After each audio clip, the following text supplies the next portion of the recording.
Hey guys, welcome back. I'm sorry I don't have a proper setup for this, but I did create a new collection and I'm very excited to show you guys it and to explain like each piece and why I created those pieces.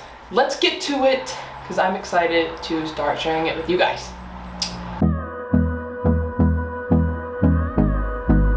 This is Vanilla Rose. I created her as my first piece.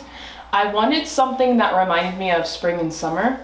So I was like, okay, what other colors describe spring and summertime better than these four colors? So I first designed the yellow and I was like, okay, I like the way that looks. Let me just do some more of it. And so I did. And then I was like, oh my gosh, maybe how should I color code this? And so I just pink, blue, yellow, green, pink, blue, yellow, green. And that's how Vanilla Rose was born. Why did I pick Vanilla Rose? It was the first name that popped in my head for this piece, honestly. I don't really have a reason why I chose Vanilla Rose.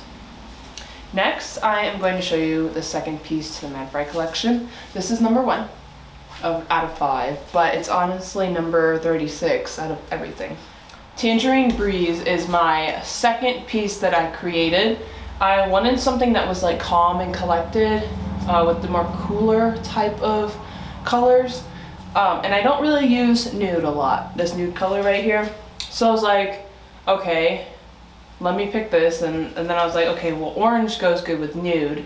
And then I chose the light blue and the dark blue for it.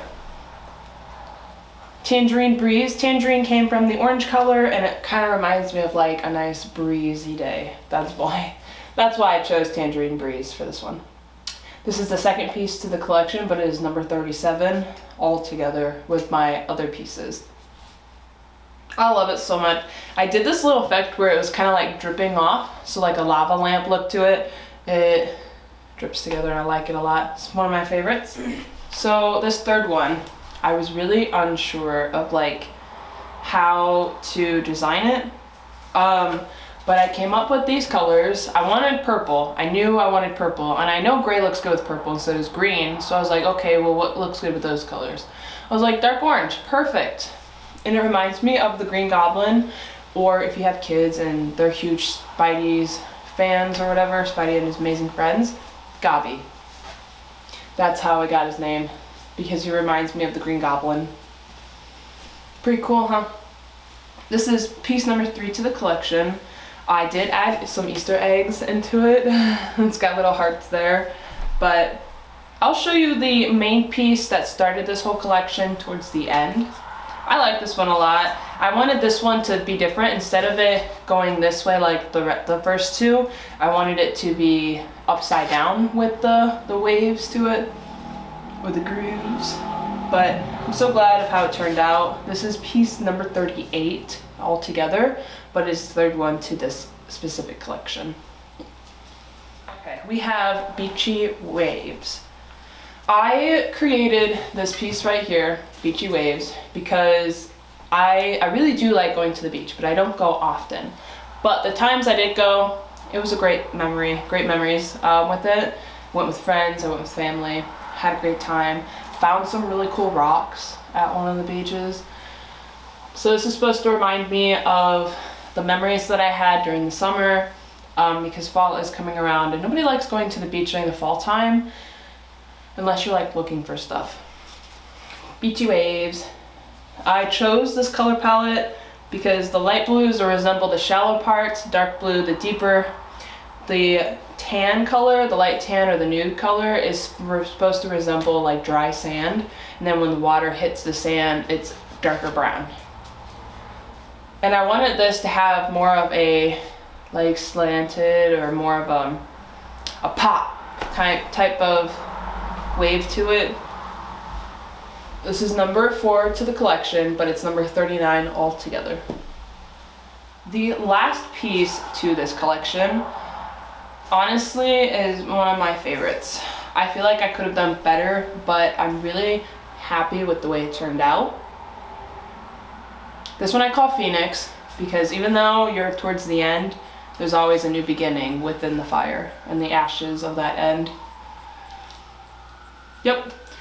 I Really wanted this piece to stand out with red. So that's why red is the main one without any of the lines in it. That's my signature part of it, I guess is what you would call it. It's like the part that stands out the most. And I wanted a fiery feel to it, but I didn't want it to be like embers where it's just fire or whatever. So that's why I added the gray in to kind of give it that, the cool with the warm feel to it. So yeah, and then I spray painted all of them with a clear coat to kind of seal the colors in and to prevent from like anything getting on it. Because it's easier to wipe it off this way than to fix it up, you know. This is piece number 5, the last one to the collection, but it is number 40 altogether. I have created 40 art pieces in the span of a year, which honestly is a lot. The main reason why I wanted to create this collection is because I was getting a little bit burnt out with my monsters, my MadFry monsters. I have one piece that I'm currently still working on, and it's been a couple of months since I've started this one, but I'm not really feeling it. So I wanted something different to expand my horizon with and to see what else I can create that can also resemble me and my work. So I created the MadFry Groovy for you guys. The piece that started it all, so I was sitting on my couch and I was like, well, what can I do with this next collection? Because first I wanted to do a character introduction where you can probably see Tange a little bit in the background.